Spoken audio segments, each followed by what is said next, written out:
एक बार एक राजा और मंत्री जंगल में शिकार के लिए निकले। रास्ते में कुछ झाड़ियों को हटाने में नुकीले कांटों में फंसकर राजा के हाथ की एक उंगली कट गई। राजा को दर्द हुआ। इस पर मंत्री ने राजा को कहा, महाराज चिंता ना करें, जो होता है अच्छे के लिए ही होता है। दर्द में यह बात सुनकर राजा को गुस्सा आ गया। उन्होंने तुरंत अपनी सेना के आदमी बुलवाए और मंत्री को महल के जेल में भिजवा दिया और उसे कारावास में रहने की सज़ा सुना दी।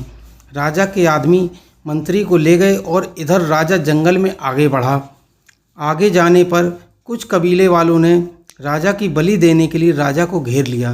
तब कबीले वालों ने देखा कि राजा की तो एक उंगली कटी हुई है, राजा का एक अंग भंग है और ऐसी कटी उंगली वाले की वो बलि नहीं दे सकते थे, इसलिए उन्होंने राजा को छोड़ दिया। उंगली कटी हुई होने से राजा की जान बच गई। तब राजा को मंत्री की बात समझ आई। वो महल गया और तुरंत मंत्री को जेल से प्रेम पूर्वक बाहर निकाला और उसे सारी बात बताई।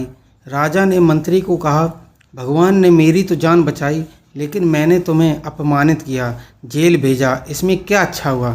तब मंत्री मुस्कुराया और कहा कि अगर मैं जेल में नहीं होता और आपके साथ होता तो कबीले वाले आपको तो छोड़ देते, लेकिन मेरी बलि दे देते। तो दोस्तों, इस घटना से यह समझ लेना चाहिए कि कई बार हमारी लाइफ में ऐसी बातें हो जाती हैं जो उस वक्त तो हमें बुरी लगती हैं, दुखी करती हैं, लेकिन आगे जाकर हमें मालूम पड़ेगा कि वो हमारे लिए अच्छे के लिए ही हुई थी।